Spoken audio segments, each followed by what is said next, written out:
Hey everybody, Superfan Giovanni here. Welcome to Classic Loveline. Partials for episode 200 and 453. Now, 200 is from July 4th, 1996, a Thursday night show with guest Alexandra Paul, we think. This is an old Toby Dog partial. It's been floating around for at least half a decade. I've never been able to place it with all the rest of her shows, and it seems to be episode 200, based off some clues on some other bookings around that time. 200 is just a few episodes after Jim Carolla guested on the show, if that helps you place it or frame it in your mind. And then episode 453 is June 24th, 1997, a Tuesday night show, all but certain on that one. And it seems episodes 577 and 578 didn't provide any clues as to who is on episode 579 or 580. Now, we may have partials of those episodes, or even almost complete versions with misdated files or no date at all. Since the Lords of Acid and Buster Poindexter are so new to the archive, they haven't been properly scoured for clues. Based on my 1.5 listens so far to each, I didn't detect anything. However, if any keen-eared listeners did pick up on a clue or a guest name of who was coming on, please let us know, because we can at least update the list of episodes so we know what is and is not missing. So Alexandra Paul has been on Classic Loveline a total of 5 times. After 453, she returns on episode 581, hence why we're airing this now. She comes back on 693 with her firefighter twin sister, Carolyn, and then again comes on solo on 921 in 1999. And the timeline seems to be that Alexandra guested on episode 200, then missed her next booking due to her Iron Man training schedule, which Adam thought was ludicrous. It doesn't have anything to do with her guesting on a show at 10 p.m. Then he banned her from the show, and there were a couple episodes where he was talking about screw her, and who she is not coming on the show. Somewhat tongue-in-cheek, somewhat serious. This is right in the era of Adam being upset with people not taking the show seriously and guests flaking. So, mid-96 through basically all of 97. And then episode 453, which is where she came back after being banned by Ace. Alexandra's a perfect example of a Loveline regular who abruptly stopped appearing on the show after the end of the 1990s. With the turn of the decade, a lot of guests just didn't make it. And not only the ones who died or who had complete career disasters. In some cases, it seems to be a career trajectory thing. Alexandra's a really fun guest, really engages with the callers. Through all 3 of the next files, you're going to be hearing a lot of Baywatch talk, some Baywatch Nights talk in the next episode. A lot of good stuff. It is possible that clip 200 belongs at the end of 453, and they are the same show, but it seems entirely unlikely, as Alexandra is still there past the second break. She would have to leave quite abruptly before the final break. Doesn't seem like what happened. These 2 recordings represent years upon years of work and research and tagging and retagging and filing and editing, and now you're finally hearing them. The Kevin tape for 453 has never been released until now. It's a brand new file, never shared on the internet. As per usual, this was recorded in 1997 and 1996. Some of the medical information may be out of date. Please consult your own physician or contact Dr. Drew and Mike Cathwell at Current Day Loveline, 1-800-LOVE-191. Listener discretion is advised. You can follow us on Twitter at Podcast1, on Facebook, Podcast1 there as well, and Podcast1.com, home of all your favorite podcasts. Mahalo, and get on. The following program is a Podcast1.com production. Whatever's on your hand. You know what I mean? Like, how does sperm live? Part, yeah. I mean, you know what I mean? Yeah. I mean, let's just say you had stuff on your hand. Yeah. And you grabbed a tube sock or something, you gave it a good wiping down. Yeah. Is that good enough, or do you need some hot water? Need some water. Really? You do? At least they're wet now. Drew, you just thinking this out as you're going along, or do you know? No, I mean, if there's cells present, there is a potential. All right, what? If the fomite carries the cells to the vagina, then it's a possibility. What does I don't know what his nationality was, so don't bring up fomite. But what? Little biology humor, ladies and gentlemen. What? How long does the sperm live in the air? I don't know. I mean, I'm sure it's on the order of 10 minutes. Oh, really? Yeah. Wow. It's kind of weird now. I'm thinking about it. It's kind of sad. What? You know what I mean?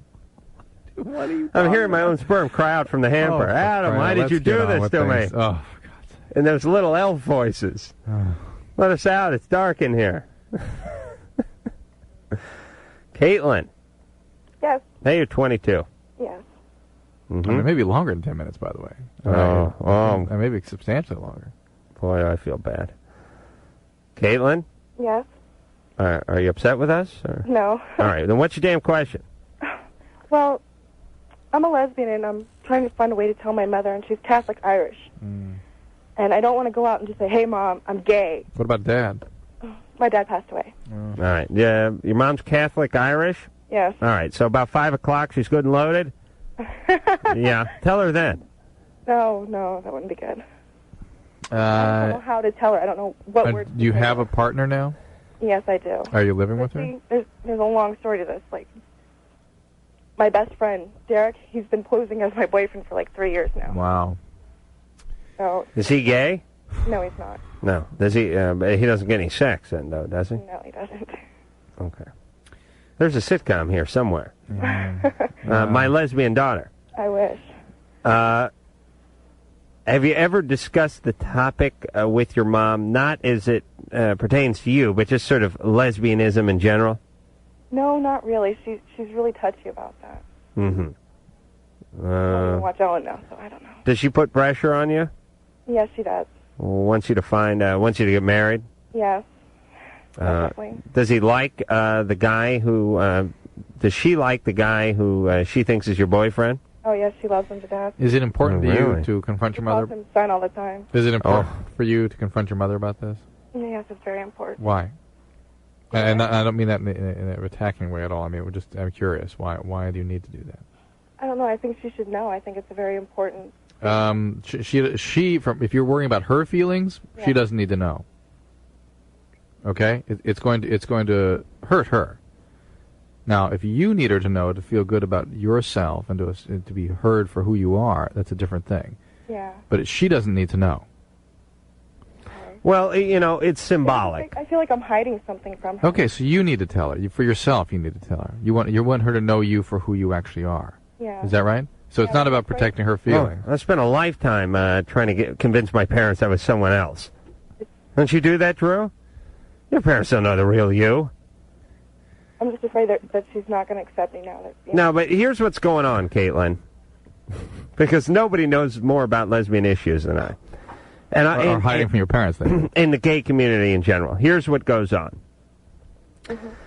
It's not so much, yes, it would hurt her feelings. And in that case, she probably shouldn't know. I mean, she'll get over it. But I mean, if you're worrying about her feelings... maybe not. But if you're worried about her feelings, you don't tell her. And does Caitlin want to hurt her feelings? No. Does Caitlin feel it so important that her mom know her sexuality? No. Here's what Caitlin feels. And this is your decision to make. And this is, I speak for the entire gay community when I say this. Of course. The gay community is repressed. Right. They're forced to sort of go underground. And there's a sort of a liberating feeling of coming clean. And you do it sort of for your psyche. Yeah, you do it for yourself, right. You do it for yourself. And it's not that you need your parents to know, but it's very symbolic. You know what I'm saying? It's symbolism. But one of the most important things, theoretically, that people need to have acknowledged is their existence, that they exist. And they need to be acknowledged for who they are in their existence. So to have your parents invalidating who you are and to live a sham about it must feel very uncomfortable. Yeah. So you can understand how somebody would therefore want then to unload that. Yeah, but let's just say, and I know this is highly offensive to anyone who's homosexual, but let's just say you weren't gay, Caitlin. Let's just say you really dug Asian porn. Or S&M or something. Or S&M. Let's say that was your life. Yeah. I mean, you went to conventions. Yeah. The only form of sex, the only partners you engaged with sex in, the only thing you did was S&M. And that, I mean, you subscribed to magazines. You had a dungeon in your kitchen, for Christ's sake. Would you feel compelled to tell your mother? No, I wouldn't. Why not? It's a different thing. Because, I know, but why? Because although we chose S&M because it has lifestyle issues attached to it, it's not as much of a lifestyle choice as being gay. Gay is an identity and a lifestyle more than as much as a sexual orientation. Yeah, but it doesn't have to be. I mean, why does being lesbian have to be a lifestyle? Why can't you just lick a little vagina every once in a while and call it a day? I mean, what do you have to do? You have to become a folk singer and shave your head? I mean, you can certainly be a lesbian and just have a female partner. I'm heterosexual. I'm not making a lifestyle out of it. I mean, hell, I try to avoid women. Well, Caitlin, obviously we're not helping. Especially Drew's wife. All right, Caitlin. Mike, Engineer Mike's on 2 internet chat rooms right now.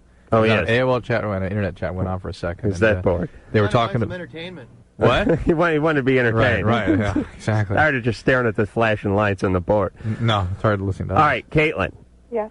We have a very unique perspective on this, which is we always say lie to your parents. Drew wants you to be straight about drug use. He wants you to be straight about the STDs. But when it comes to sexual proclivity, lie. Not really. Oh, yes, Drew. I just want people to explore why at this moment, if it is so uncomfortable to even contemplate doing it, why do you need to do it now? Explore what it is that's motivating you to need to do it, and you may find you don't need to do it at this time. Ultimately, you may plan to do it. Or you may plan not to do it, but there may be a time when it's more comfortable for you. And Caitlin, frankly, I'm not sure that that's true in your case. I mean, you're 22, you have your peer group, you have your lifestyle set. Where's your dad? He died. He died. And how was your mom to you growing up? She was wonderful. Wonderful. The best mother in the world. Best mother in the world. Yeah. She took you to a lot of ballet classes and stuff. Yes, I had piano and violin. And She wanted to make sure everything worked out good for you, huh? Yes, I went to Catholic school. Mm-hmm. And your mom took you, what did you say, piano classes? And violin. And violin. Oh, and violin. And ballet? And ballet. Uh-huh. Jazz, too. Uh-huh. So she pushed on you a little bit, Caitlin. Yes. Yeah. Okay. That's what I wanted to get to. You got a little score to settle, perhaps? No. No, you love her dearly. Oh, yes, I do. You'd never want to say anything to break her heart. No, I wouldn't. All right, well, don't tell her that. We'll be back. Loveline. Be right back. Austin.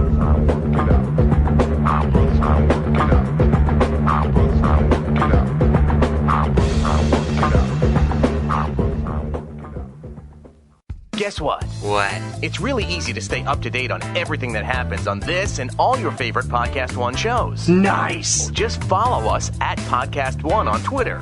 Or you can see what we're up to firsthand on Facebook and Instagram. New show releases, special guests, crazy stuff, and everything you want or need to know. At Podcast One. Oh yeah, and make sure you slide over to iTunes and subscribe to this show ASAP. That way you get them delivered to you as soon as they hit the shelves. Okay. And of course, you can always get all the scoop you need at podcastone.com. That's podcastone.com. 98 KUPD.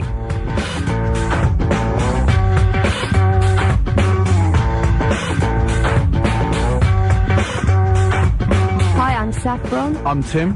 Donaghue. We're Republica, and you're listening to Loveline with Adam Carolla and Dr. Drew. All right.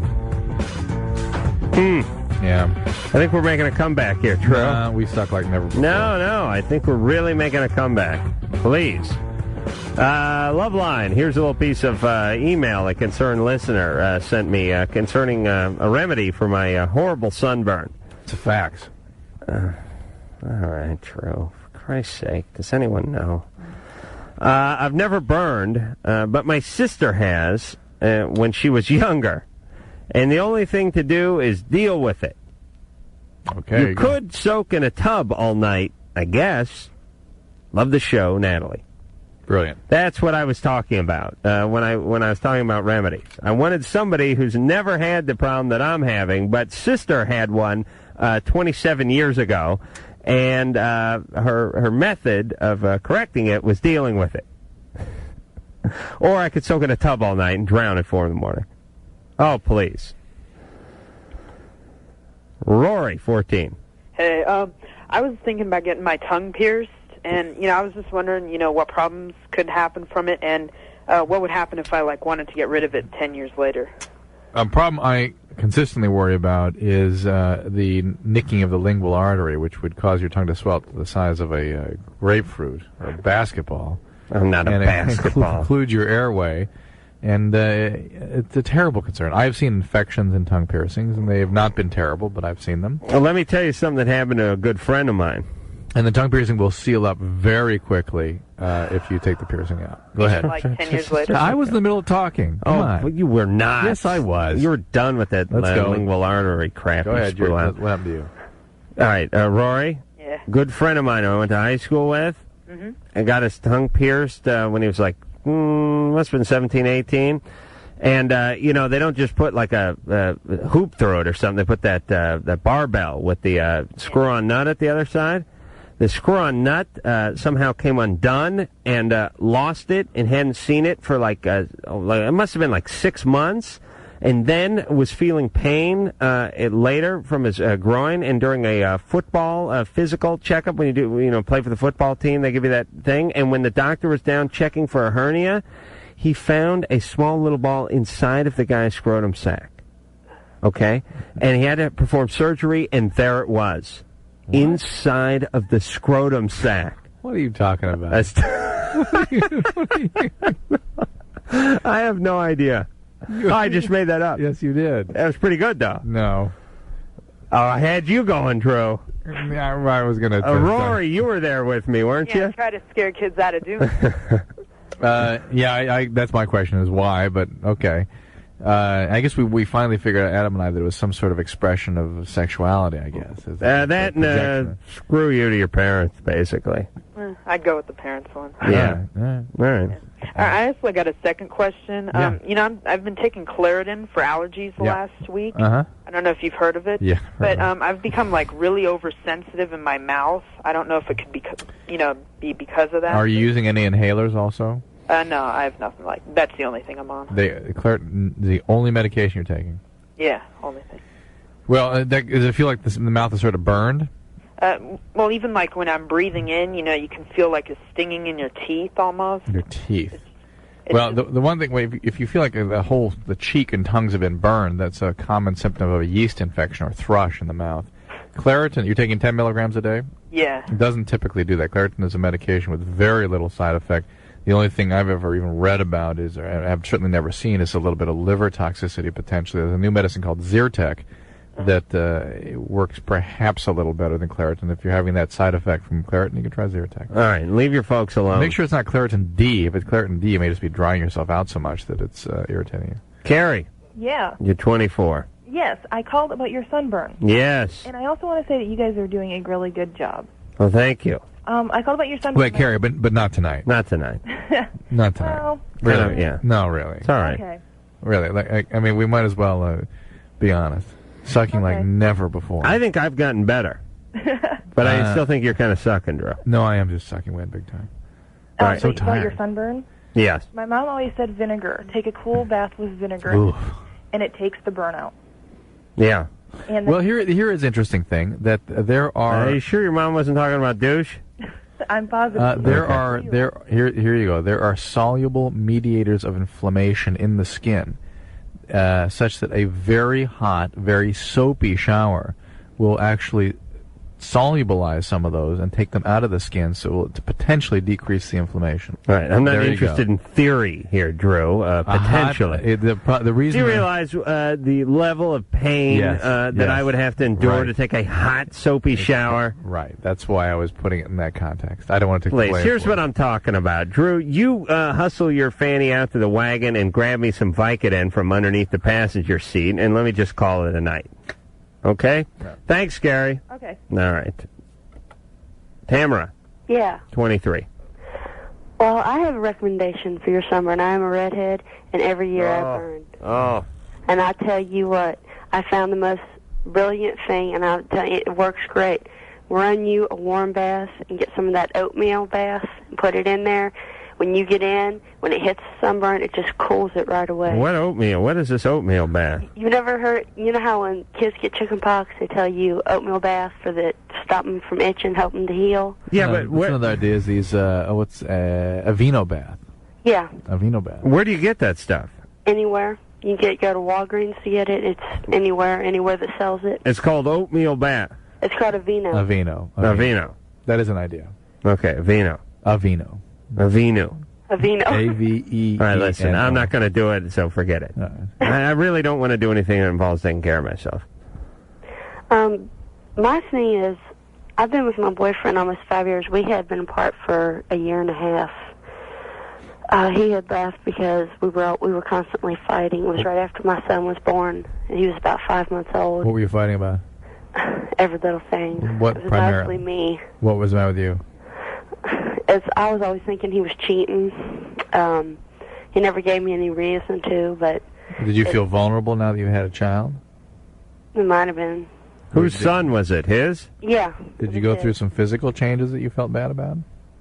No, I've always been like, I weigh 194. I've always been a little bit heavy, but you know, he's never said anything about my weight being important. You know, I mean, we've gotten back together. I've been fairly better about it, but I still there's sometimes where I'll start nagging him about it. Is he a real skinny guy? No. Okay. He's not real heavy set. All right. But he's not real skinny. Believe your theory there, Adam. Always funny. I always thought the stronger women attract the skinnier men. Mm. Well, I'm not quite clear what your question is. Well, see, I don't know if it's something like maybe with me that like I'm like that. I'm always afraid that he'll go out there and maybe he'll see someone cuter or, you know, skinnier, better looking. Has he ever cheated before? No. Well, you're going to get him to. Hey, listen, Tamara. Yeah. He loves you. Mm-hmm. If he wanted to find someone skinnier than you, he'd head into the living room, and there'd probably be someone who's skinnier than you there. He can find somebody skinnier or prettier anywhere. But the point is he's with you because he loves you. Why can't you accept that? I think it's probably a self-esteem thing with me. See, all my other boyfriends... Yes. Yeah, all my other boyfriends before that I've had has always been... Wait. Why can't you accept the fact that he really loves you and that he can stay committed to you? Forget the other boyfriends. I don't know. I've wondered that myself. We've gotten into fights. I mean, he's probably listening right previously you always chose men that were abusive or cheaters, right? Yeah. Okay. So somewhere you pick that up as what you know to be familiar for your male relationships. And now here's a guy that is committed, and he's got a history of being committed, and you're not satisfied with that. It's uncomfortable for you. It's too scary. You need chaos in your relationships. You need the abuse, or you have to sabotage it or push it away. Where's your dad? Huh? Your My dad? Yeah. He's living with my mom. Me and my father do not get along. Of course, my mother and father imagine that. Stop the presses, Drew. Well, see, my mother and father's always been... My mom has never really stood up to my dad. Yeah. He's And your always dad, taken. I imagine dad is physically abusive and all that kind of stuff. He drank too? Did my dad? Yeah. Yeah, I know that. I know. All right, so that, when me and him was apart one time, my mom had told me that we were talking. She was talking about that he was down in Tennessee.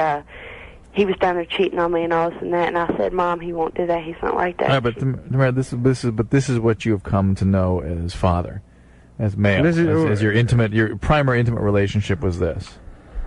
Oh. What? I don't know.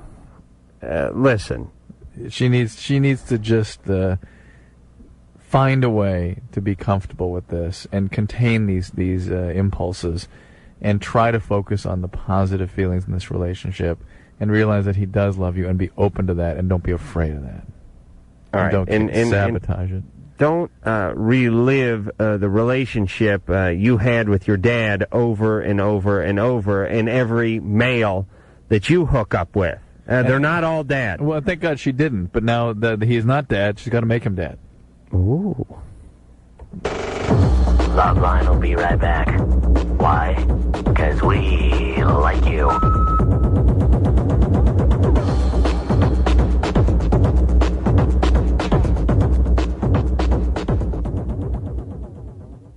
Tis the season to go shopping. Click on Amazon and we get paid. What's that, supposed to mean? All right, we're probably not going to get a Grammy for that little ditty. You're damn right. But it is true. You know you're going to be shopping Amazon this holiday season, right? And we know that if you use the Amazon link on the homepage of this little old podcast, Amazon will throw a few coins our way to help keep the lights on and pay for what we do to make the show. So you get all the cool stuff you want without ever leaving the house. And we get to keep doing this show for you. You see, everybody wins. I'm happy, I'm happy. Happy holidays, whichever ones you're celebrating. From the dreidel spinning, Kwanzaa hat wearing stocking stuffers, right here at podcast1.com. Mercifully, the longest 2 hours in radio is grinded to a halt.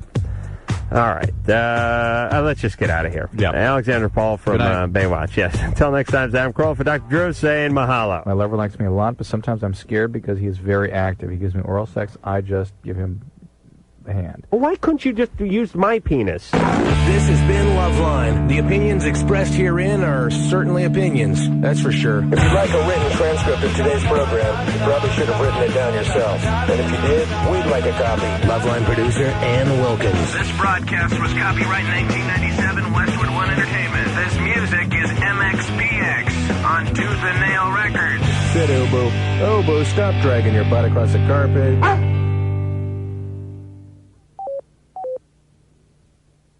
Given that it changes things, and it does change things, it could change things in a negative way. And most of those changes are biologically induced. Now, in my experience, the changes that I have seen are in people that do it before the age of 15 and who do it repeatedly, and by repeatedly I say at least 20 times. And then the changes are chronic. Drew, I'm having a flashback now. All right, please. I'm done. How was, well, peyote's really your drug of choice, isn't it, Drew? Don't we have a tape of you talking about doing peyote in college? I don't know. That guy is cool. No, I don't think that was it. Joe. Yeah. All right, let me tell you. Alexandra, you ever done any hallucinogens? No. Really? Never even smoked pot. See? Alexandra's in control. Can you see that? Yeah, what's up with that, Alexandra? I gotta get up at 5. Oh, please. Please. That guy is cool. You know something? I have a short story to tell about LSD. Yeah, go ahead. There was Timothy Leary and G. Gordon Liddy were doing a set of debates, and they were in a movie. It was a documentary made of their debates. And being very liberal myself, I thought, oh, G. Gordon Liddy, he's going to be the idiot, and Timothy Leary, I'm probably going to root for.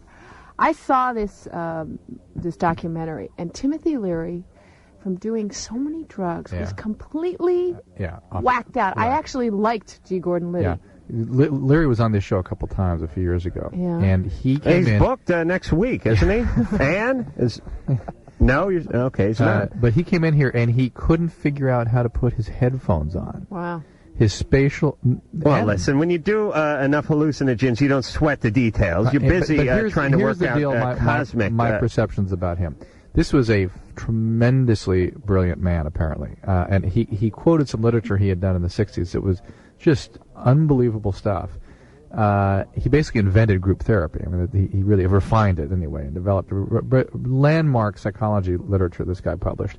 And he has a tremendous facility and command of language, so he sounds bright still. But when you scratch under the surface, it's disorganized, it's a mess. Oh. And so he could sell it real well because he seems so articulate and together, but all that intellectual capacity had been disorganized through all the exposure. All right, and I have done drugs in my life. There you go. That is a good reason not to do drugs, Joe. Listen, I don't have to jog to Canada in order to get a rush. I just sit in my living room. I jog to the park and score. Maybe you should jog. Oh, please. All this, believe me, I could pick plenty of holes in this whole workout routine you're doing. This is a horrible idea. Virtually sits on the other end of that spectrum. His idea of compulsive behavior is napping. Yes. Oh, compulsive napping. Absolutely. If there was some sort of triathlon that involved napping, masturbating, and watching bad 70s sitcoms and critiquing them, that is something I could get into.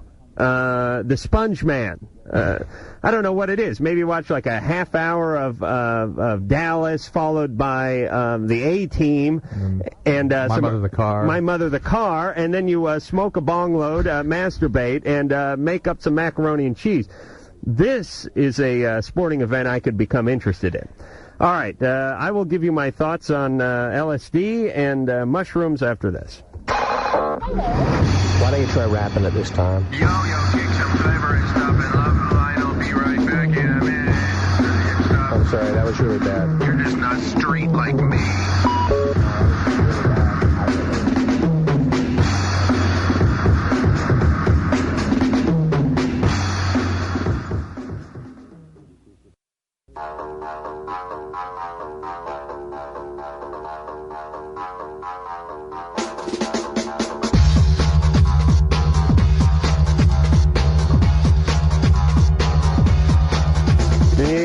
It is Loveline. I'm Adam Carolla. That is Dr. Drew. Alexandra Paul is with us. You know her work from Baywatch is the one that wasn't bubbly.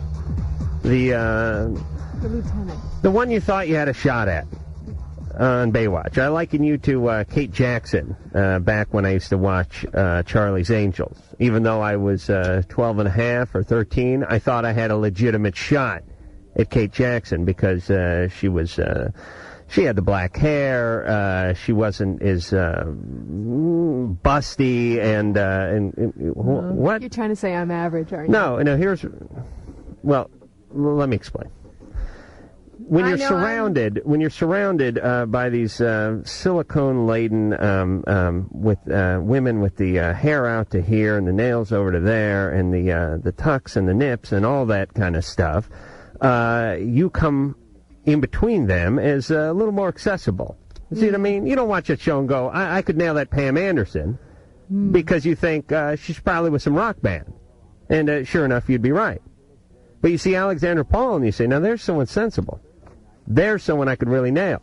Are you complimenting me? Yes, and the reality is no one has no sooner did I have a shot at Kate Jackson than a guy's watching Baywatch now at 13 has a shot at you, but at least you come across that way. Let me derail you for just a second. I'm looking at some email here. Here's somebody, a physician emailed me. Apparently she says, I had a patient tell me that she heard something in your show about a topical anesthetic that can be prescribed to decrease the pain of getting a tattoo. I think anybody that's had a tattoo knows you can use EMLA cream, E-M-L-A. It's very expensive. It's a topical anesthetic and deaden the whole area so you can get your tattoo done without any discomfort. Were we talking about tattoos, Drew? No, I'm trying to get you off your thing here tonight. I think he's obsessed with me. What do you I think he's in love with you. I really do. It's like a conversion reaction. It's just a reaction formation. It's you hate what you love, right? You want to know what my plan is? My plan is that I really turn on the charm tonight with Alexandra. I win her away from her rich bachelor boyfriend. Yeah. We return to my place tonight. We have a bottle of vino. I turn the lights down low. I put on my Julio CD. And he takes a nap. We begin becoming intimate. Right at the time she goes downstairs to pleasure me, I stop her and say, no, I have to jog in the morning. That is my diabolical plan. Really? And you think I'll be so tortured? I'll say, great, let's go. On her way down, she'll go, please. Here's another thing. On Thursday, you suggested a book on how to deal with the anxiety of heading off to college. I think that I was talking about the Masterson book, The Search for the Real Self. No. I think it was Son of Sniglitz. And you were going to talk about LSD. Let's get you on. All right. I've done half a tab of LSD in my life because I didn't want to freak out. My own mind scares me, and I'm scared to unleash it upon myself. I have, however, done mushrooms on probably 4 or 5 occasions over my illustrious drug career. And can tell you, yes, it does expand your mind for the time you're on it.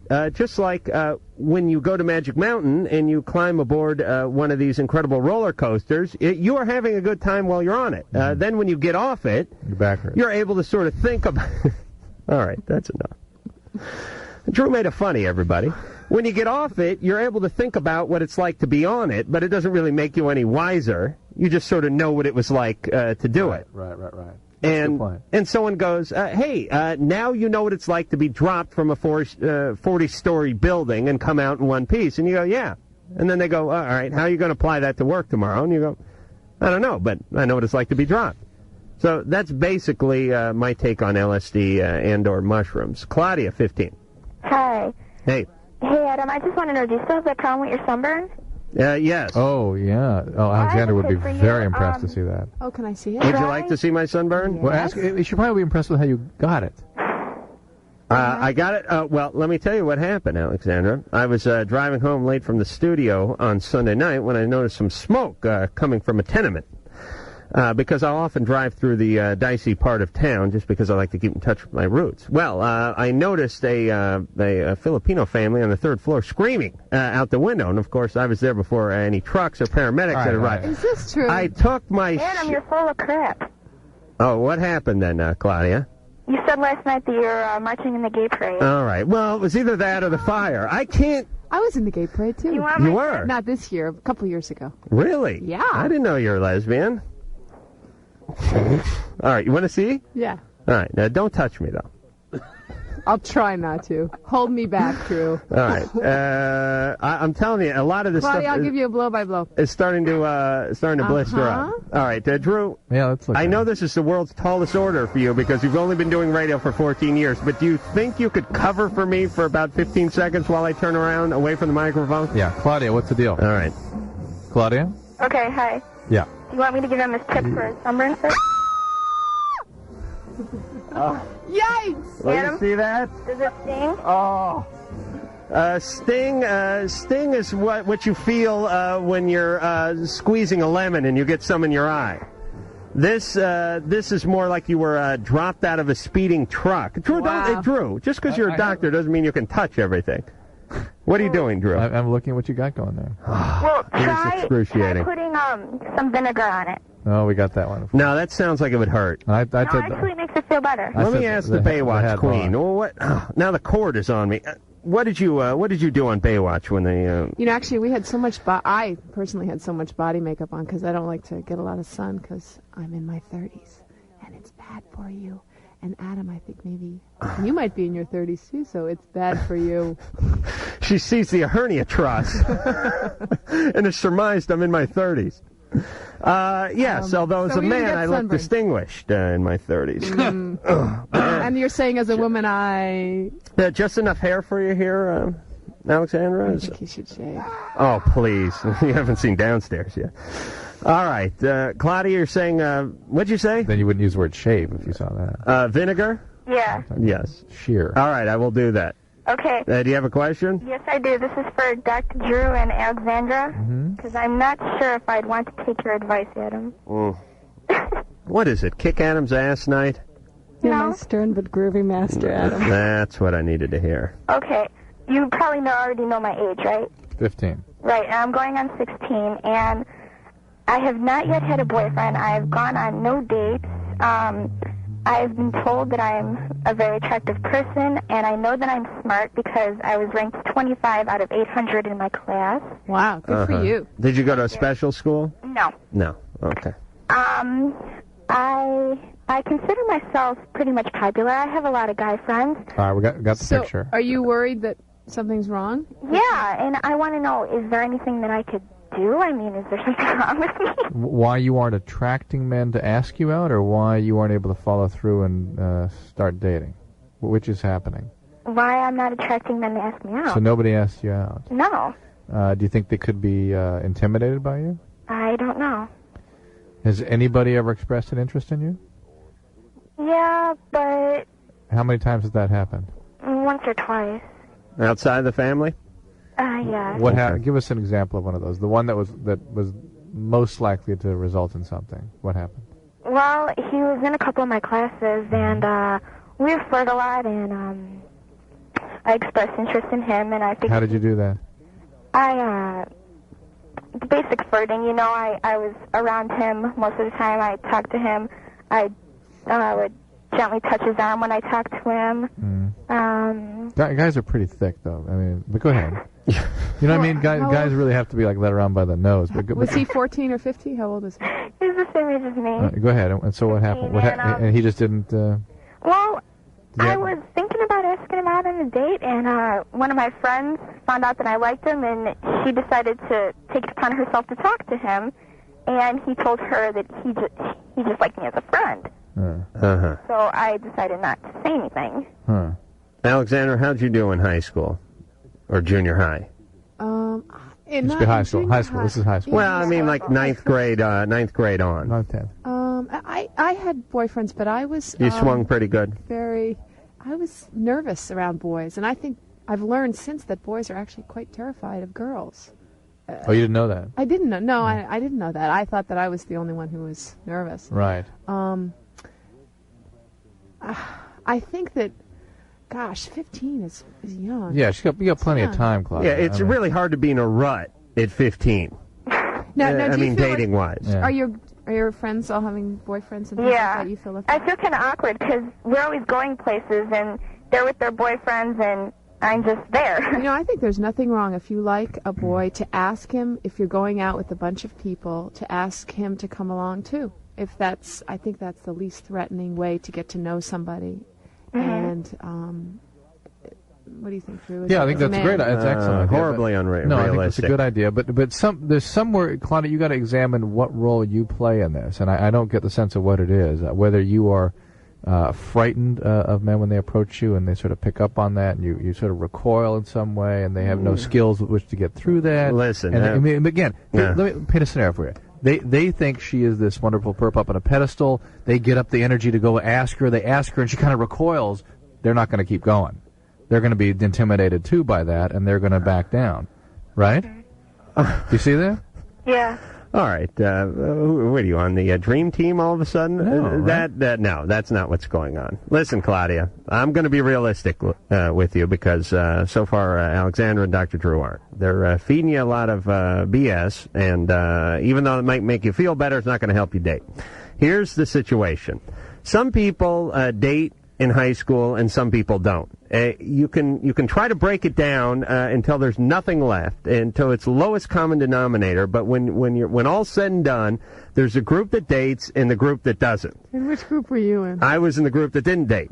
As a matter of fact, I was elected president of that group. I was president and mascot of the same group.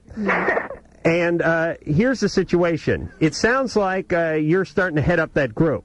Now, as a woman, you're lucky because you can hang out and eventually somebody, possibly a representative from the male group that doesn't date, will meander over into your section and ask you out. But here's the deal. What do you think of girls asking boys out? That's a good idea. If the guy was interested, normally he would have done it. Once in a while, just through a sheer serendipity, you will run into a guy who you'll ask out a guy who was planning on asking you out, and it all works out. But it is the exception, not the norm. I think it's a good idea, especially if it's going to be a group function where your friends are going out too, and it seems more casual and less threatening. Well, Look, you are the president of the non-daters. You really aren't very qualified to answer this question. Finish up. So what's the deal? So Claudia just hangs out? I had a roommate who got laid a lot when I was 19, so I think I know. Here's what I'm saying. She probably is not going to have an illustrious dating career in high school. That's all right. A lot of people who are a little slow in high school go on to be incredible sluts in... No, to have quite a few dates in college, talk to any supermodel. What does every supermodel say? Oh, nobody dated me. No, I was awkward, I was tall, I was lanky, guys were intimidated by me, no one asked me out. Guys get a little smoother as they get a little older, and then they start getting the cojones up to come up and talk to you. Right now, she's smart, she's pretty, she's a little intimidating, and it's just not her time. 6 months from now, it could be totally different. So basically, don't question yourself, Claudia. Don't write down your qualifications on a piece of paper. Don't be in a hurry. Just relax, wait it out. There's nothing wrong with Claudia. It will happen. Fundamentally. She's doing great. 25th out of 800. Sell the hell out of the next call. Here is a 20-year-old who isn't sure she wants to get married to her boyfriend, who's 47. All right. People of Earth, we were going to help you. Yeah, we were. But you don't need our help. No, you don't. You have Loveline, and you're a bunch of sickos. This is Mission Control. Loveline will be right back.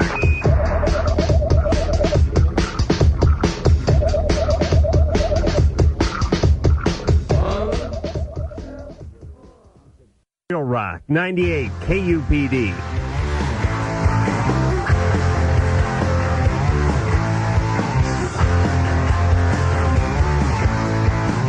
Hey, how you doing? This is Darren from Goldfinger, and you're listening to Loveline with Adam Carolla and Dr. Drew. Oh, no, that's all I could come up with in short notice. Yes. Darren saw him just a couple of weeks ago at the Weenie Roast. Right. I'm sure always a big sweaty hug from Darren. Riding a skateboard all through that whole backstage area. Yes, and the other boys from Goldfinger. Tonight, our guest, Alexandra Paul. She was kicked off Baywatch about a year and a half ago. For, I guess, showing up drunk. Doing LSD, right? They didn't say what you were on, but they knew you were on something, and finally the producers had just had enough. How did they write you out of the script? Actually, if I could correct another misrepresentation of myself that you're doing tonight, I actually asked to leave the show because I'd been on for 5 years, and so I asked to be killed, which I was, and I went out heroically saving somebody, which was as any good lifeguard would. I didn't see that episode. What happened? Well, I was taking care of some kids, and there was a big storm, and the mast fell, and I pushed this little girl out of the way so she wouldn't get hit by the mast, and it hit me. And you were crushed. I was crushed, and I had 2 pages of dialogue before I died. Oh, really? It was very hard to see. You mean I don't just think I lying did there, it very well. lying there under the mast? With, of course, David Hasselhoff. Oh, yeah. And my husband, because I got married on the show, Vince Van Patten. Oh, really? Yeah. I didn't even know Vince Van Patten was a pro wrestler who whittled pelicans out of driftwood. That is the one that sticks in my mind. All right, but so what happened? You knew as soon as you were eligible for the whole syndication thing, that's when you got out? No. I mean, that's what you should do. Syndication. I mean, since the second year it was in syndication. Oh, what a cash cow this Baywatch is. Oh, my God. You never have to work again, do you? No, sure I do. No, you don't. Sure I do. And this is the perfect time for you to plug my 2 movies that I'm doing. I will get to that right after your sincere, heartfelt Loveline apology. But there's no way you have to work, otherwise you wouldn't be embarking on this whole triathlon business. I am actually taking some time off to train for this triathlon, so I don't have to work at this moment, but I will have to go back to work. Now, is your goal to be competitive in the triathlon, or just to finish it? No, my goal is to finish it and feel good. Do they have some sort of a celebrity section where, like, you and Gabe Kaplan and the chick who played Stax and BJ and the Bear are going head to head? As far as I know, I'm the only actress who's done this triathlon. And you look good for someone who is capable of doing that. I've seen most of these women. They look haggard. It's like they're running from some... they're not running a race in Hawaii. They're like running from some camp in Germany in 1944. No. I mean, they look horrible, most of these women, don't they? Be honest. Your competition. No, they're not my competition. They're going to be way ahead of me. I'm at the back of the pack. Right, because you look good. I think one of the things about training outdoors a lot is that you get a lot of sun damage. Yeah, and I don't think as you might know from your sunburn, and so I think that affects you quite a lot. Hey, I was just... and it's hard on your body. Yeah, and it's very hard on your body. Yeah, it like sort of ages it prematurely, all that jarring and everything. But I'm actually, after October, I'm going to go back to eating bonbons on the couch. No more training for me. Yeah, I can come on the show whenever you want. You're very attractive, but you need a little more curve in you. Well, what do you want me to do? Get those silicone breasts? Well, we could start there, and then you put on like 5 pounds, and just you know what the problem with your belly? Can I see your belly button real fast? I have a scar down my stomach. So. Wow, what happened? What is that? I had... That's a huge scar. I've been watching Baywatch my whole... Oh, you don't wear 2-piecers. No, I wear 2-piece in real life. He sounded more shocked than I sounded about his son. Alexandra Paul has a scar as if she was run through with something. What is that, Drew? No, the surgeon who did that should be tossed right out of the... Drew's on the floor hysterical. Drew, that is a gruesome scar. It's a keloid scar. No, it's just a laparotomy. It has keloided. It's a scar from my sternum. Can I see it one more time, please? It's a very it's very... No. Wow. That scar was attacked by a shark. When I was 15, so it was 18 years ago. Nowadays, it probably would be 2 inches more. But I had I was born with some kind of a problem in my bile duct, so when I was a teenager they had to operate a couple times. And did they use a scalpel or like a farm implement? They used a chainsaw. Wow. It's a big operation. Let's go in there and redo it. It was a 12-hour operation, the first one. Yeah. Wow. Very, very big. So what were we talking about? Oh, my curves. You know what? Adam, I gotta tell you something. You gotta put some vitamin E on that thing. That is huge. Can we get back to huge Do you have some scar. sympathy for her now? Yeah, I do. Actually, I feel badly now. You know something? I gotta tell you something. I really like my scar. Yeah, And I it's- really like my body. And I like my breasts the way they are. No, it all works on you. I just Right. had no idea that you had like a Frankenstein under your sweater. I mean, True. How long is that scar? That scar is about a quarter mile, isn't it? Stem to stern scar. That's The usual. scar goes from the back of her neck down across her forehead, down her nose, down her chin, and wraps all the way around. It makes a lap around her. Wow. That's, I'm. You're such a wuss. I didn't know dumbfounded. it, Adam. Well, I had no Such a idea. wuss. Well, it's how often does a beautiful Baywatch type celebrity lean back, lift her shirt up, and expose a tremendous, gruesome scar that runs north and it's not south right gruesome. down her It is not gruesome. abdomen? Oh, what do you mean? Let me see one more time. You know what? Show Drew one more time. It's not a Is gruesome. this the Howard Stern show for crying out loud? I'm not going to lift my sweater up one more I don't time. need to see any breasts. You I just saw want it. to. I just want to see the scar. No, All right, during the commercial. Midline scar. Drew, you take a look at it. See if there's It's a something you big can do. scar. Not a You big- know what? it It was gave a me read. lots of It character. was a Get redo it. on it, though, right? You had it more than once open along there. Because the first time it didn't work Yeah, very well, yeah. so I had a second one. Yeah, and that's why it looks a little wider than you think it should. Than you think it All should. right. I would get right past that. I would see past the scar Yeah, I told you he's in love with with you. it. But I think what you need is like a little more depth on your belly button. You need just a little more weight actually- around that area. You know what I mean? want me Just a to little have a more pot depth. shot? You know what I'm saying? Just a little bit. It'll come right on And after I the think you should get triathlon. more muscle. There you go. Well, Nice body it's all fat. right. I'm a guy. I just have a winning personality and a wry sense of humor, and I'll get all the chicks I need. Right, Drew? All right, let's go to the phones. All right, I will plug your movie before you give. Oh, you feel guilty for before the laughing at my apology, scar, right? Because of I don't know how much longer you have. Quite honestly, I want to get the plugs out before the unthinkable happens. Jam Packed is a documentary that Alexandra not only what'd you do?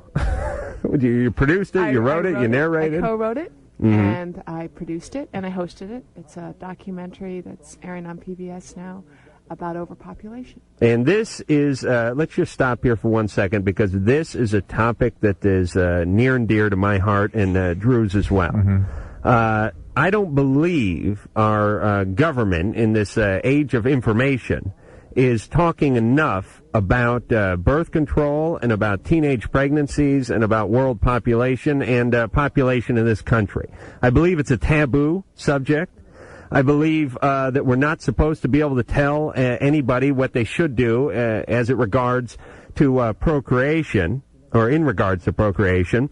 And I think it is going to be the undoing of this country, inevitably, probably sooner than later.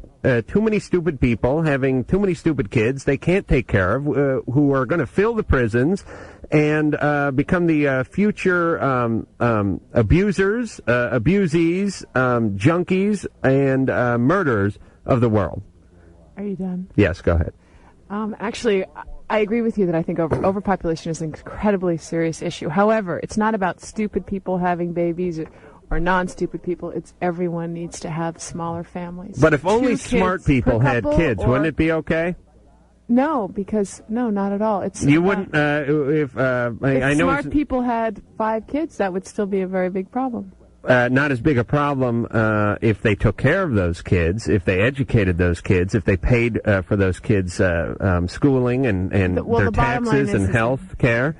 The bottom line is that the Earth can't take care of them. All right, but see, you're going the popular line here, which is why we never get into this topic, which is it becomes some form of discrimination, at least if not ethnic discrimination, at least socioeconomic discrimination, by saying poor stupid people should stop having so many kids. Listen, if you're rich, start a softball team. I don't care, as long as you can pay for all of those Actually, people. the rich people, I believe that everyone should have smaller families, everyone, because rich people having kids have a very, very wasteful lifestyle. And an American growing up in a upper middle class family will use twice as many resources as someone from England and about 200 times the resources as someone from Kenya.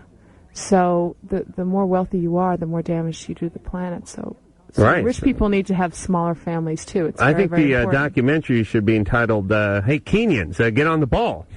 You're not wasting enough resources. My plan is to waste as many natural resources as I can before I die. Alexandra's is to jog from here to Chile, and Drew's is to bore the youth of America into submission. And we've just succeeded in achieving one of my goals, which was to go through an entire segment without taking one call. Thank you. Wow. Here's Loveline before deworming. Here's Loveline after getting fixed. Here's Loveline chewing out its stitches. Here's Loveline dragging its butt across the carpet. Bad Loveline. Bad Loveline. Loveline has been bad, and we'll be right back.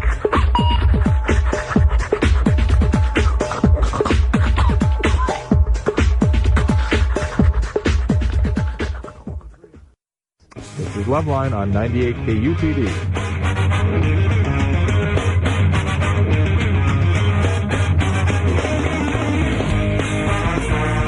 Hey, this is Nikki Sixx from Motley Crue. And this is Donna Yerrico from Baywatch. And you're listening to Loveline with Adam Carolla And Dr. Drew. Ooh.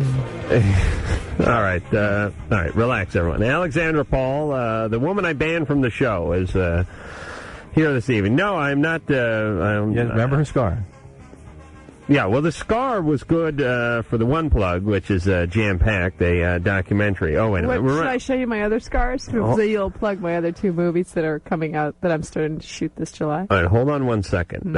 We have to go to a 10-second station identification. When we come back, we will probe Alexandra's nubile body for more scarring. This is Loveline on Radio Station 98 KUPD, Tempe, Phoenix.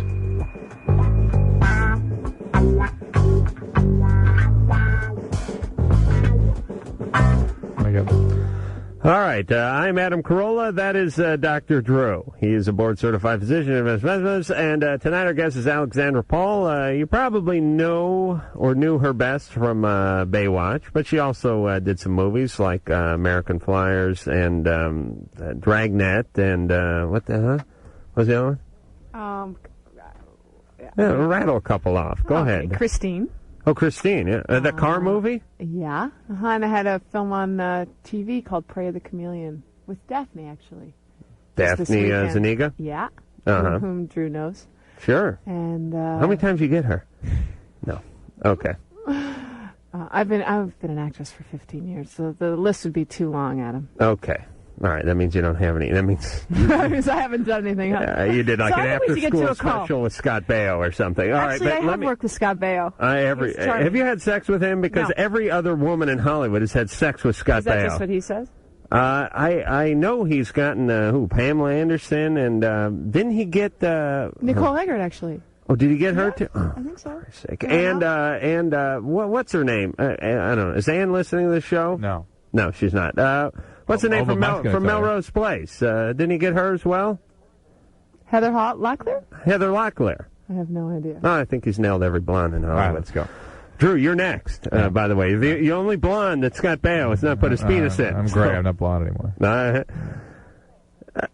Scott did Drew? Oh, Heather. Okay. Drew, let's go. Just should we take a call? Keep things close. Are you going to show me another scar? No, I think we should take a call. The idea here of the show, Adam, is people call in and ask questions. We must take calls in order for that to happen. Please, we do that every night. Tricia, 20. Hello, everyone. Thank you for your time, and Drew, thank you because you've given me my patience. My call tonight is in regards to, I'm 20 years old, and I have a male who's been in my life for maybe the past 5 years or so, since I was 16. And he's 27 years older than me. And there's a lot to this story, a lot to it. So I'll try to, ask questions, whatever. I'll try to be brief. But the bottom line is he's proposing to me. And is he? How did you get to know him? Well, when I was 16, a girlfriend and I went on a little adventure to Los Angeles on a Greyhound bus. You run away from home? Not necessarily. How would your parents have perceived it? Well, my grandfather thought I was bluffing. I don't know my dad. My mom is diagnosed with mental illness, and I was in and out of foster homes. And I did this as an escape from, rather than going to a shelter, which is... You ran away. Pretty much. All right. Listen, Tricia. Yes. Just agree with everything Drew says, would you? It'll be much easier. Okay, well... All right, you ran away from home, you goofball. But there wasn't much of a home there, is the deal. Right. Right. Okay, you met this guy. Already just such a suspect situation. I mean, the guy, you know, these absolutely helpless young women from out of town, and a guy who is at the time 43 swoops in and going to save them. And let's be fair. them. He could have been 42 and change. Yeah. Okay, now, I want you to know, though, for the longest time, he didn't want anything from me. It was no strings attached. He wanted to help me out. He sent me back home. Why? I don't know why. I don't know why. That's what's kind of peculiar about this. I mean, not to say that to be altruistic is a suspect, but it's just a peculiar situation. How did you meet him? What happened? I was working in a restaurant as a hostess, and he came in there, and, you know, I was very friendly and outgoing. I couldn't believe that I just did this, you know, and I was, you know, doing the right thing with myself. Believe me, I didn't get messed up in any... Great. So anyway, and he pretty much said, you know, well, they mustn't be paying you very much here.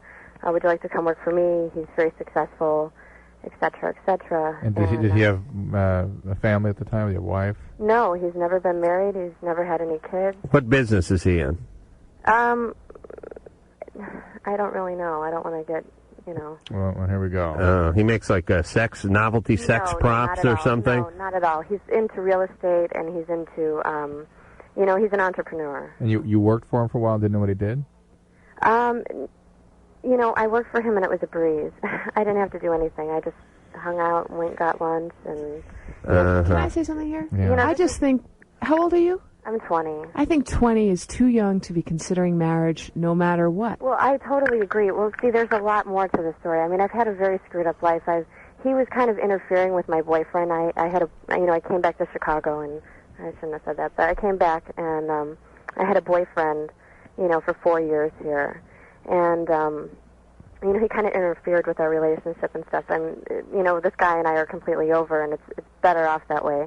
But still, you know, I mean, maybe it's just time that I just draw the line. You know, he gives me money. You know, he helps me out. He's very... Yeah, the whole thing is, it's so, it's just not right. Are you in love with him?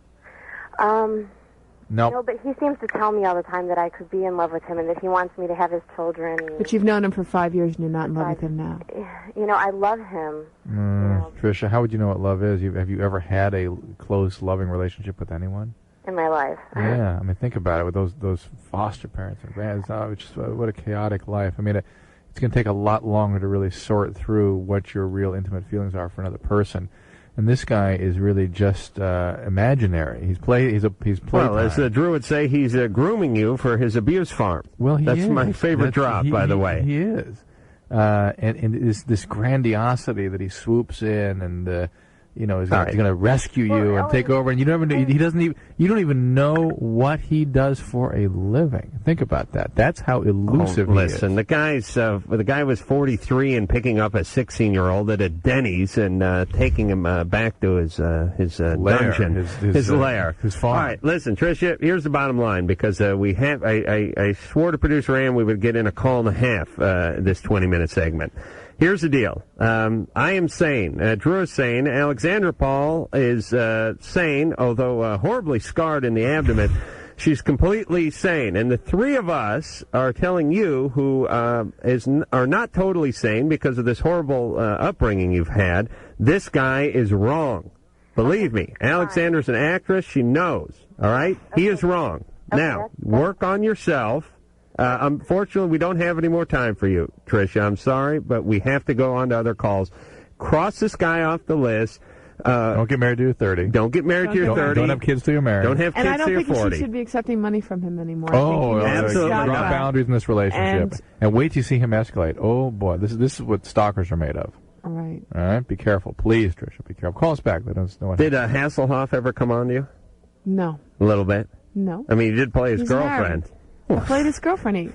He's very, very gentlemanly. Right. I adore him. Okay. Adam does too. What a coincidence. Yeah, we'd like to have him on the show. I bet he would come. He wouldn't cancel. Hilarious. Yeah, he's great. He gets up pretty early, too, but he's got boundless energy, so I'm sure he wouldn't cancel. I really don't like people with boundless energy. Marty. What's up? You're 20. Listen, Drew knows. You wrote number 5, and number 5 had hung up. What's that? I'd already made my mind up. Am I number 5 then? Now, Marty, you're number 4. Oh, well, that's good then. 'Cause I'm talking to you. Marty, what's up? All right. Here's the deal. I'm 20, and I'm not really sexually comfortable or anything. I have lack of knowledge, poor health classes, blah, blah, blah. What exactly would a wet dream is, and how often are you supposed to have them? Usually they're younger adolescent males. They usually are sort of sexual dreams in which there is an emission, ejaculation. And you may not be aware. How much of that would there be? Not necessarily enough to have anything there in the morning that you'd necessarily be aware of. You want us to quantify it? It depends on the person. Like a pint or two? Why? What's the deal with you? Well, I just don't recall ever having one. Well, you may not have. Here's my guess. You began masturbating at a very early age and haven't looked back since. Am I right? No, I'm sorry. That's one way not to have those dreams.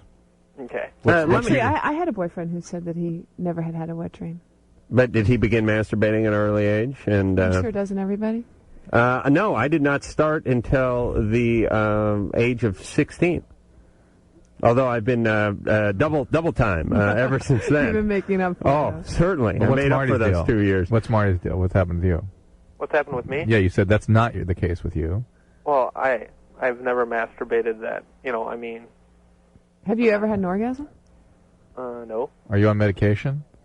Not anymore. I mean, I had asthma and I had medication for that, but, I feel as if I'm not like the other guys. All right, wait a minute. Let me just make sure we're on the same page here.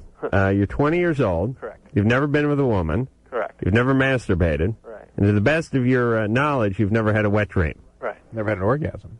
Best of his knowledge. Right. Nothing but urine has come out of your penis. That's one way of saying that, Adam. All right. Alexandra. Put that in a cart, please, Adam. I mean, there you go, Mike, please. For me. All right. And an occasional green substance that couldn't be identified. All right, but Marty, do you have normal secondary sexual characteristics, normal hair distribution about your body? Yeah. Are you normal height and stature? Yeah. Did you have any injuries or illnesses when you were younger? Nope. Just your asthma? Right. And you've never been on any medications except your inhalers, that sort of thing? Right. Were you on prednisone at one time for a long period of time? Oh, yeah. Okay. So it's extremely important that you see an endocrinologist. This may actually, a gland doctor. This may actually be a medical issue.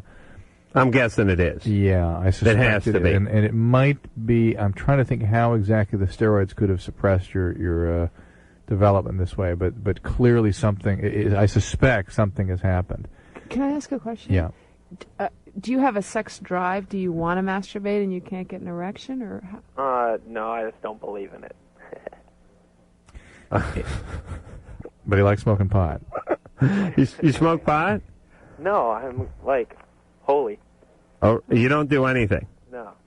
I have mixed feelings here. One is you've gone this long without ever orgasming. You should probably just ride it out. I've never been interested, but now I've got these 16, 17-year-old girls that actually like me, so now I'm not sure what to do. All right, but well, I'll tell you what. I think it's important that you establish that there is or is not a medical issue here. The steroids during development, I'm not aware that they would necessarily do this. Can you imagine this guy when it happens, though? Your neighbor's going to have to build an ark, Marty, because there's going to be trouble. The Marty's getting ready to blow. So what kind of doctor should I go to? An endocrine, gland doctor. A gland. Endocrinologist. Well, Marty, let me ask you in all seriousness. All right. You've not had an orgasm your entire life. You mean an erection? No, you've not had an orgasm your entire life. That would be stuff come out? Yes. Not a lot. Yeah, and you're talking to Drew as if, you want me to see somebody? You're a little surprised. What does that mean, not a lot? Yeah, I caught that. How much do you think does come out? I'm not. That's what my basic question was. Okay. Let's answer that. I mean, you've had orgasms, but no emission. A couple of times, I think. I mean, yes. But you didn't masturbate? No. Was it a nocturnal when you were asleep? No, it was like a movie. You were watching like a Baywatch or something, and it just happened? Yeah. Were you touching yourself? Kind of, yeah. Okay. Okay, I'm hanging up on you now, Marty. Okay. Jackass. Well, it is still... Please. You know, those... Oh, he was whacking off while he was talking It's to us. still conceivably a medical issue. That'd be checked out. And maybe there's a lot of denial there, perhaps. I think Yeah, so. yeah. If you use your bad hand, does it count, Drew? No. Okay. Just wanted to make sure we're on the same page. Alan, 25. Yeah, I'd just like to say hello to everybody, and I enjoy listening to your show. It sort of helps me at work. Where are you working? I work at a mental health facility for young adolescent males. Oh, no kidding. Well, I hope the patients are helped by this, too. What's going on? My wife and I have been married for close to 2 years, and beginning of this year, I found out that I was sterile. And I don't know if there's anything that can help that, or... Are you completely sterile? I mean, are you just have an inadequate sperm count or sperm motility, or what? From what we found out, I was producing no sperm, neither living nor dead. Wow. How do you do that? You do that? Yeah, your semen doesn't have to have sperm in it. Mine does. Probably. How do you, What? What are you... I just always thought you'd What is have... that mind doing now? I always... I Yeah. always thought you would have sperm in your semen, but it wouldn't be efficient, or There's it that would be too, but dead you could have sperm none. or something like You that. could But have you have none. no sperm in your semen. You have none. That's right. And do they have any idea what that's due to? No. We found out during a court trial. My wife was raped, and during the rape test kit, that's when they found out. Oh. How long ago was that? Well, she was raped July 5th of last year. So a year ago you had no sperm production. Oh, I didn't find out until the beginning of this year. Were you on any medications at the time? When I was younger, I was taking haloperidol for Tourette. Yeah. Well, if there's no sperm, there's no sperm. I mean, all you can do... women, there's always a way to collect an ovary, for the most part. I mean, unless there is premature ovarian failure, which is awfully unusual. So you're saying there's no way to harvest the sperm. If you're not producing sperm, Yeah. you're not producing sperm. That's it. I mean, you ought to be checked out urologically to make sure there's not something wrong with the system. I mean, there are micro-surgical techniques to try to open things up if there's hydroceles or cystoceles. You can't have sperm somewhere in you and it just can't make it through? Maybe he there's has... kind of that possibility, but usually... Husky sperm? It's usually not zero sperm count in that case. I mean, it's hard to imagine how that could occur without a testicular failure. Well, what do you look like, Alan? And you should be checked out. I mean, make sure that you don't have like a pituitary adenoma or some other, again, endocrine problem precipitating this. And if indeed your testosterone levels are normal, I mean, there's a whole workup that needs to be done here, because if your testosterone levels are suppressed for some reason, they can put you at risk for softening of the bones, just the way women get that when they get older. You could get that at a relatively young age. All right, Drew, I have a plan. Yeah. All right. You watch Baywatch, Alan? No. No. Okay. You watch Knight Rider? No. No. You ever been to Germany? No. I'm going to turn all the cards over. And do you know who David Hasselhoff is? Yes. All right. Alexandra is pretty tight with him. Are you not? Oh, I see. You see where I'm sperm heading? donor. Well, he doesn't have to know. You just That's what we're thinking of too. You have to like put a baggie in your mouth or something and sneak into his trailer. I'm not at on night. the show anymore. All right. That's why. That would make it that much better. All right. All right. Now I've offended Alexandra. So you can get a sperm donation. That's a way of dealing with this issue. Mm-hmm. Some people even will get brothers, family members, that sort of thing, Yeah. as a way of staying close to the genetic mix. Now, Drew means when he says brother, it doesn't mean black guy. It means someone in the family. I understand. Okay. Good luck, Alan. All right. All right, Alan. Have we ever had a call from someone who had no sperm? Not that I can remember. Is that real rare? No. Oh, it isn't? Mm-mm. All right, Well, so he gets his brother's sperm, he impregnates his wife, and good enough. A lot right? of that Desert Storm stuff, that veteran syndrome, Desert War syndrome, no sperm is associated with that, too. Oh, really? Yeah. All right. We didn't find out if he was a vet, did we? Oh, well, that's why I asked him that question. I thought he was going to say that, but he didn't. No. No, but he was on steroids or something? Antipsychotic medication. Oh, maybe it's best. Which can cause screwy things in the pituitary, by the way. So that's why that needs to be looked into. Justice. Yeah. You're 13. Yeah. You're on Loveline. Wow, I love you guys. And Adam, I think you're hella fine. You're what? I think Adam's hella fine. Speak up. Hella fine. Yeah. That must be a new is that term good? in- Yeah. All righty then. Okay, well, I'm having a problem with my boyfriend. He's, like, afraid to kiss me because he thinks my ex-boyfriend is going to come after him. He's, like, really jealous, and I don't know how to convince him that he's not. Is he like a gang member or something? Or No, he's not. Does he know? Does the ex-boyfriend know you guys are going out? Yeah. Well, he's already going to be assuming that you're having some kind of a physical. Yeah, if he's going to get a black eye, at least he should get some kissing in. Well, but he won't because he thinks that my ex is going to come after him. Where is this guy? Can I talk to him? No, I'll get in trouble because Okay. I called him before at 3:30 in the morning. Hey, Justice. Yeah. You know what I think may be going on? What? I think maybe he may not want to kiss, and he's making up excuses. No. Yeah. Mm-mm. Yeah. No, because we have before, but now he's, like, scared to. Why? What happened after you kissed? Did your ex-boyfriend come after him? He's just afraid to. Did your ex-boyfriend come after him the first time? No. How? I don't know if you want to go out with a guy who's afraid of something that's not going to happen. Justice? Yeah? If you said to your boyfriend, listen, we can kiss in the dark in my room here, and nobody's going to know, what would he say? I don't know, but he thinks that my ex is stalking me, so... No. Justice. Yeah. Please listen to me. The hard part about my job is bursting the bubble of many a young teenager who calls in. If he really wanted to kiss you, he would kiss you because your ex-boyfriend has been around. You've kissed in the past. He's aware of your ex-boyfriend. Plus, if the guy had an ounce of deductive reasoning, he would understand that your ex-boyfriend assumes you're kissing, as Drew stated earlier. Okay. You see what I'm saying? Yeah. He is making an excuse. Or he is actually delusionally preoccupied and is an unwell man. All right. He is either... Like paranoid, truly paranoid. All right, so it is either A or B. He's either... Or C. He's either nuts, a wussy... Or doesn't want to kiss. Or lying. Yeah. Either way, you don't want to go out with him. Am I right, Alexandra? I would say so. All right, Justice. Good luck. Okay, thanks. Oh. But little girls start early believing whatever little boys tell them. Don't idealize your partners. Accept them for who they are.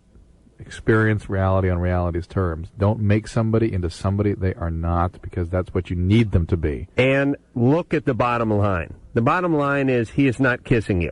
Whatever. Believe the actions. These are the people that grow up later on who come home. I got fired. How come? Because I did 3 times the work of every other employee, and they were jealous.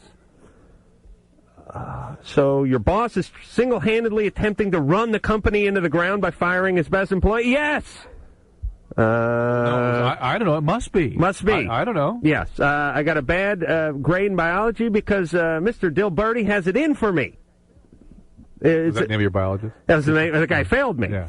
Son of a bitch. And that's probably what you thought back then. Oh, let me say something to Mr. Wait, did you think hold that on. way? Let me say Did something you to think Mr. that way Dilberti. back then? No, I was an F-up. I didn't know that. But you still blamed a lot of stuff. I knew like nomenclature and stuff. I bet you still blamed a lot of stuff on the externals. No, listen, I attended every class. I mean, I didn't even cut school and I failed Already you're biology. defending it. No, I was a poor student. I was piss poor. I was the world's worst biologist. Right. What are you going to say to Mr. Dilberti? Mr. Dilberti, 2 things. 3 things. A, kiss my ass. I make 10 times as much money as you do now. So kiss my ass. And number 2, everyone knew you were wearing a bad tube. They knew it was a rug. All right? That's all I have to say to Mr. Dilberti. Ernie, the world's fastest drummer for Loveline. Hi, when I'm not drumming, up a storm. What was the rest of it? Loveline will be right back. If it's not, sue me or something.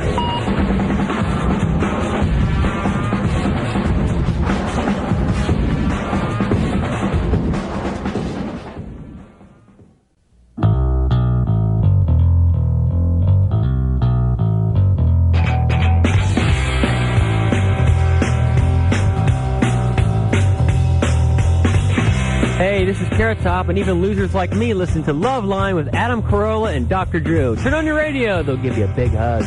It's Loveline, get it? Ow! Ow! Hey, Ann, Ann, did you call me about Carrot Top today? What? Does he want to come on? No, but I want to know if you wanted him to come on. Yes. He didn't ask to come on? No. You I know told what? you that. I left that on the message. I just listened to the first part. It was Then a you fairly... fast forward it? No, I have the thing where I just press the hang-up thing. Whatever. I had a whole bunch of calls. No, you didn't. All right, but I was talking to the plumber, and his head was underneath the sink, and he was talking, and he didn't know I was listening on the phone, so I felt bad. Mm-hmm. All I heard was Carrot Top. I thought he wanted to come on. Does he want to come on? No, he hasn't asked. All right, well, we'll just wait until he asks. All right. Or do you want to go get him? We can have this conversation off the air. All right, I forbid Carrot Top from coming on the show. That means he'll be on in about a month and a half. Yeah, all right, yes. Go get Carrot Top. I want him tonight. I want him for the last 20 minutes of the show. Drops, you know. Yeah. All right. Alexandra Paul from, well, I could just say you're from Baywatch because that's where people know you best from, is here. She was the one you probably thought you could have got from Baywatch, but there's no way.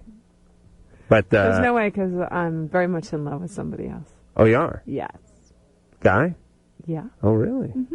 Although I That's support all anyone who's in love with the same sex. How much do you support that? 100%. Really? Mm-hmm. Do you see where he's going? don't let him take you there. No, I don't see where he's going. All right. Never any shenanigans in one of the trailers with you and Pamela Lee or anything like that? None of your business. Oh, I'm taking that as a yes. Let me ask you seriously. Can we get to? We'll get to the one of phones. Just let me ask these you: was there ever a fight? Did you ever have like a No. a fight where like someone's top got pulled off and you guys wrestled around? And, in the sand and the like waves. someone and, grabbed for the mini fridge and pulled some whipped cream out and blinded the other one and then jumped. Anything not even like a that? scene, actually. Not Oh. even anything they wrote in like that. Oh, they have riders? Okay. Very funny. All right. Brian, 18. Hey, what's up? Hey. We're talking to you because you've been on hold for 103 minutes and we all felt bad. Oh, thanks. Well, my question is for you, Drew. Yeah. And it is, I guess, sort of along the lines of these past few calls, and concerning chemicals and how it affects the male body. A friend of mine, who I lift weights with, has started using something called creatine. Mm-hmm. So I wonder if you're familiar with this and if it has any effects. Just what is this stuff? It's sort of a supplement, really, more than anything. It's not a pharmacologic agent that I'm aware of, at least. And if used in proper doses, I can't imagine that it would hurt things.